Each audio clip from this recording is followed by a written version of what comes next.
gars yi j'espère que yéen a ngi si jàmm bu baax a baax comme ni ngeen ko gisee dañuy continuer di modéliser ay pièces rek donc le plus ñu comme li ma waxoon dañuy fa rek plus ñu koy gën a def rek plus ñu gën a am loxo donc duñ fi nekk ci guddal dañuy dem directement pour essayer modéliser pièce bi donc dañuy créer sur nouveau créer suñu esquisse vu que ñoo ngi si déjà ñoo ngi si plan bi nii plan XY mooy plan bi nii plan de face et là on peut naturellement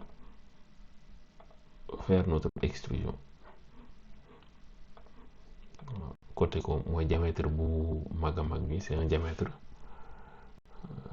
120 voilà. Ensuite toujours suñu ligne de construction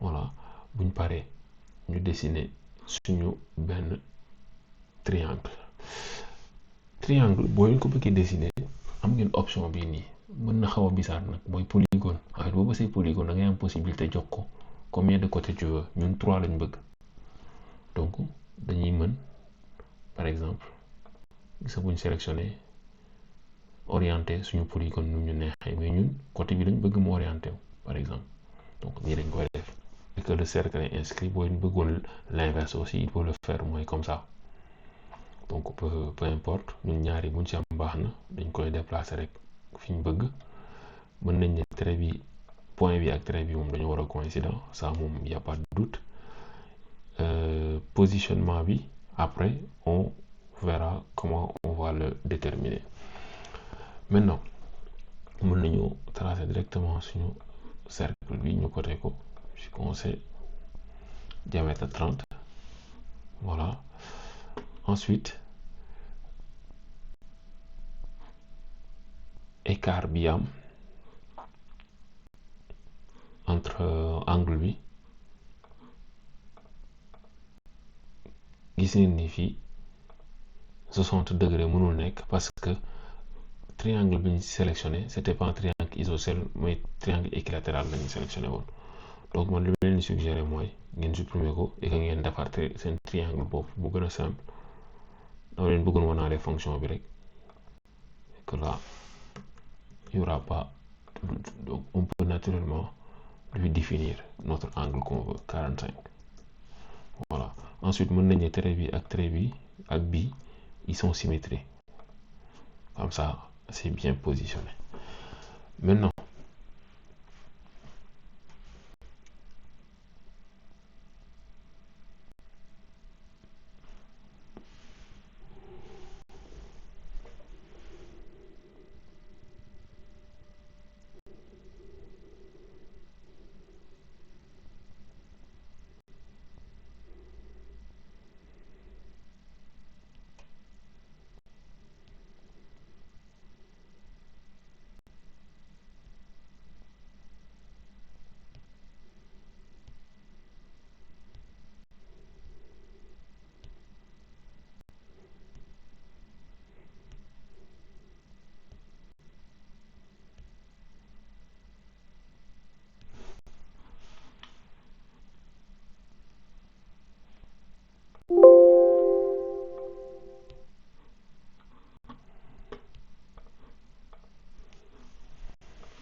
voilà donc ñoo ngi ci esquisse ba pare ce qu'on va faire c'est qu'on va directement aller dessiner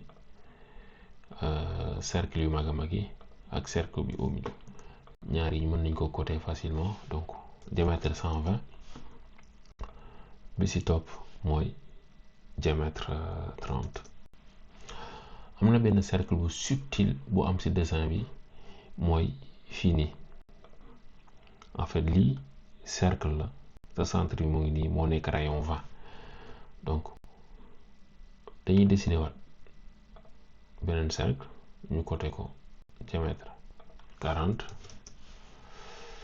et que moom la ñuy utiliser pour defar évidement yi donc naka lañ koy utiliser mooy xam nañ ni une partie de quoi utiliser, moi triangle bi.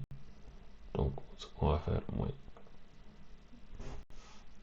voilà, donc li ñuy def mooy dañuy commencer feneen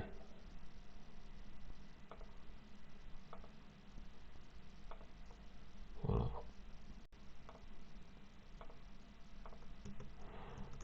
voilà donc trait bi mën nañ ko supprimer coin bi fii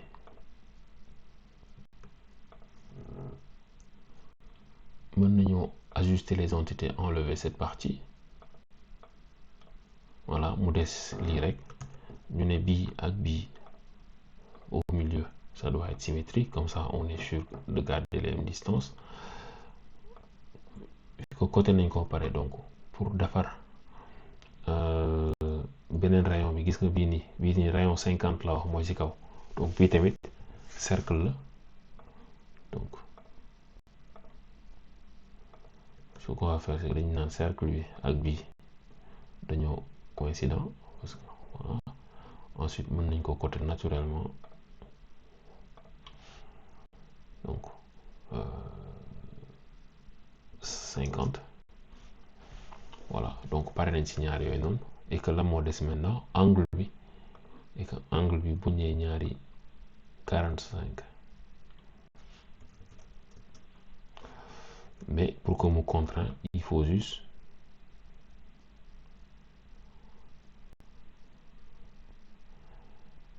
ñu ajuster.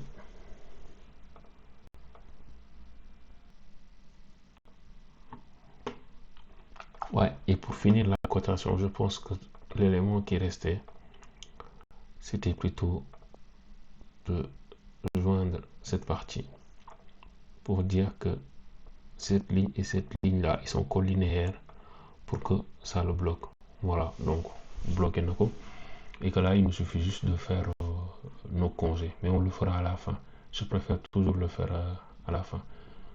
Donc, on va sortir de l'esquisse. Bon, là, c'est peut-être trop tard. On va le faire ici. Donc, 2 mm. On le fait quasiment partout.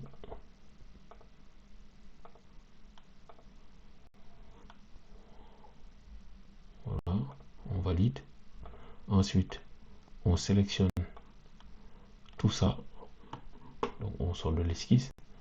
On sélectionne tout ça. Et là, on fait répétition circulaire d'esquisse. Bon, le centre est sélectionné naturellement. Là, il nous en faut 8. Si je compte au total, ça fait 8. Je pense. Voilà. Et là, je vais me rendre compte que potentiellement, on n'a pas si bien fait le fait de faire que le point coïncide avec le centre. Donc, il n'y aura pas d'espace. Parce qu'on a dit espacement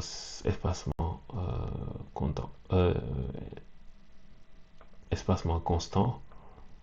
C'est ça qu'on avait coché. Donc, ça, c'est les occurrences. Et du coup, ça ne le fait pas.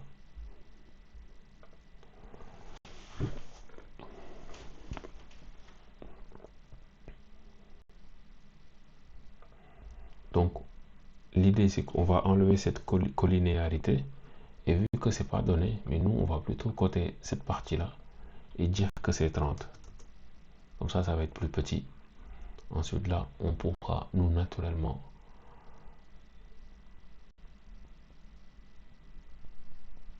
sélectionner tout et refaire la même chose.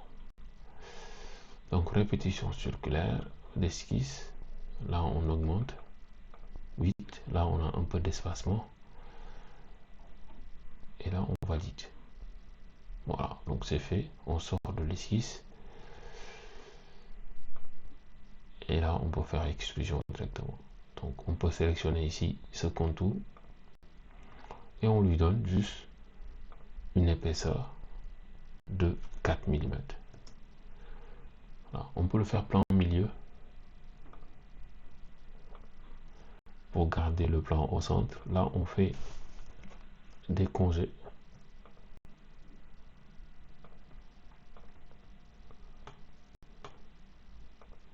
Voilà, on met à 2 mm et on valide. Voilà, donc la pièce est quasiment terminée. On aurait pu rajouter aussi toutes ces congés là. Donc vous voyez que naturellement il les fait autour. Souvent, très souvent même, ça se fait comme ça. Au milieu, pas du tout, parce que souvent c'est des axes avec des centres ajustés. Et là, il suffit plutôt de diminuer, de le mettre à 1 pour que ça a l'air beaucoup plus véridique. Voilà sama gars yi, gis ngeen comment on fait. Donc yenn si des. Donc n'hésitez pas, boo amee question rek poser leen ko ba beneen yoon.